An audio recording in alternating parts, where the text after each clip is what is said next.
One of the other communities that President Irfan Ali visited was Miss Phoebe on the Quarantine Coast. A hearing of residents' issues was carried out at the Berbice Islamic School. A resident then shared these concerns. So, where they will get the money from to buy it? Not only that, other things can buy to the kitchen. Now, it shows that the rain will fall until mid of August for the people to stand up on their feet again. Knowingly on the COVID-19, you will give a cash grant. Right? Now, we are saying for these poor people to survive, that you need to help these poor people, and how the government will help them. Other residents then expressed the hardships they are experiencing due to the floods and highlighted what forms of assistance they need. Nobody ever got it. Go and check the village or give them. Miss Lee, nobody ever got it. Maybe I'm a fortunate one. Never. I don't need one to get a lot of people there. Need something. A lot of guys who work over there. Nobody ever was in there COVID-19 around. Nobody ever went there and visited nobody. Never ever. Nobody ever got it. They said they went to Miss Slow. No one just can sanitize something in the bag. Once in the COVID, nobody ever went over there. Before, nobody ever checked the village. How much is it y'all want? Help some people, get a lot of poor people in to help her.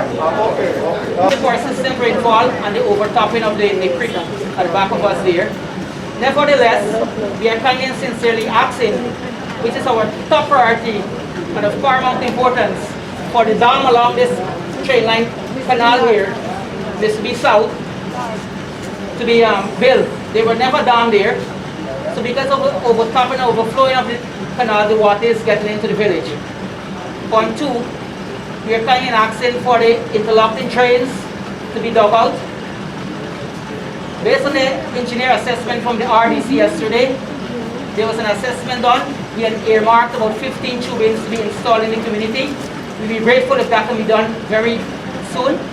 President Ali then made these remarks. And I'm here to tell you, I didn't know if you didn't hear, that we understand the hardship. That is why we're here. And we are going to support you after the flood to get back to your livelihood. Whether you lose your farm, you lose your poultry, that is what we're here. An assessment will have to be done. And then we will support farmers and people that get back on their feet again. But sometimes we are under a different illusion. Tomorrow, the government is going back to Parliament. They get more money because of these floods. It is not a simple task. The vaccines that we have to invest in is not cheap. There is a lot of money that has to be invested in that vaccine to keep people alive. And look how we have been able to manage COVID compared to many other countries. Dr. Ali further noted, as much as possible, we would like to put a pump all over, but we don't have the pumps. You don't think we would be happy if this water is off like yesterday? But we are dealing with a reality. The reality we are dealing with is that the volume of water that has to come down is enormous. So my brother, as Daisuke will be facing tremendous difficulties with their own crew. But we are still committed to keeping things going. 1,800 jobs we got back. So we are with you. We are not going to Google. I'm here to face you. We are with you. We are going to work with you. assessments on floods were also carried out in Blackbush Polder earlier today. Reporting for Channel 8 News, I am Julissa Hines.